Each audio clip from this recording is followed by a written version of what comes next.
Assalamu alaikum and a very good morning to all of you. Student, as you know that we have started chapter number 13 trade. Trade के मायने है तजारत करना।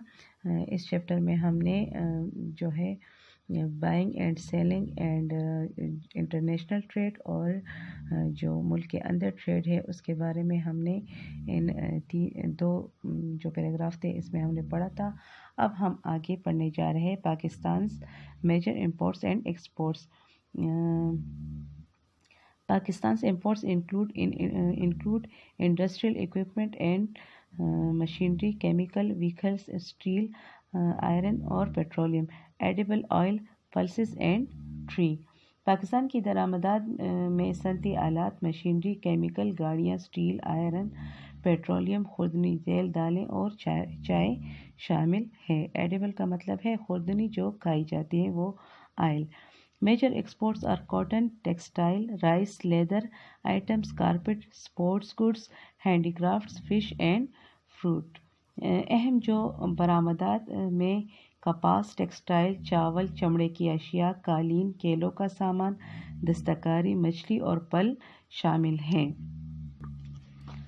Balance of payment, अदायगियों का तवाज़न। Country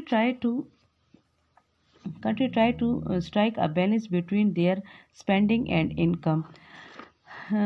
मुल्क इनके अखराजात और आमदनी के दरमियान तवाज़न रखने की कोशिश करता है। They spend on imports and earn through exports. ये दरामदात पर खर्च करते हैं और बरामदात के ज़रिए कमाते हैं। When a country import goods worth rupees 10 million, it aims to export goods that sell for rupees 10 million too. जब कोई मुल्क 10 बिलियन रुपए का मालियत का सामान दरामद करता है तो इसका मकसद वो सामान बरामद करना होता है जो 10 मिलियन रुपए का भी फरोख्त होता हो। In other words, the country pays for its imports through its exports. दूसरे लफ्ज़ों में मुल्क अपनी बरामद के ज़रिए इसकी दरामद की अदायगी करता है। This called the balance of payment, ये तवाज़न, इसे तवाज़न अदायगी कहते हैं। इसमें नंबर ए जो पॉइंट है वो है balance of payment. If a country exports are more than its imports, the balance of payment is said to be favorable. अगर किसी मुल्क की बरामदात इसकी दरामदात से ज़्यादा हो तो तवाज़न अदायगी के बारे में कहा जाता है कि वो साजगार है। It is an ideal situation because it means that the country has earned revenue in the form of the foreign exchange. ये एक मिसाली सूरत हाल है क्योंकि इसका मतलब ये है कि एक मुल्क ने ज़र मुबादला की सूरत में महसूल कमाया है। The revenue can be used to achieve progress and development. इस आमदनी को तरक्की के हुसूल के लिए इस्तेमाल किया जाता है। Any surplus can be kept as reserve for emergencies.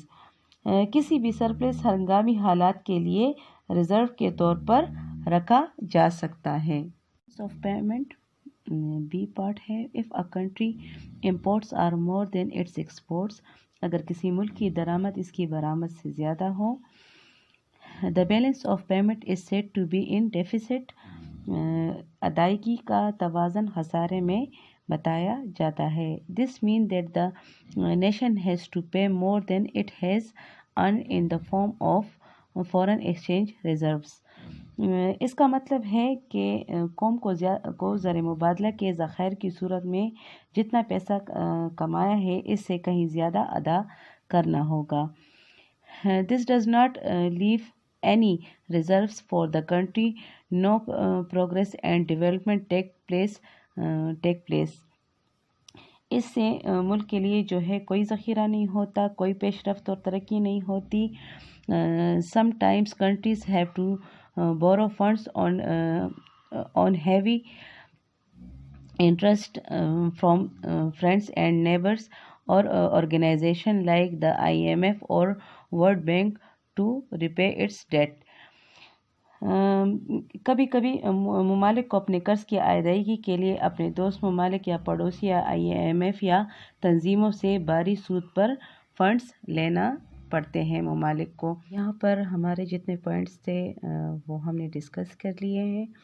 انشاءاللہ اگلے ویڈیو میں اگلے پوائنٹس کے ساتھ دوبارہ حاضر ہوں گے۔ تب تک کے لیے اپنا خیال رکھیے گا۔ اللہ حافظ۔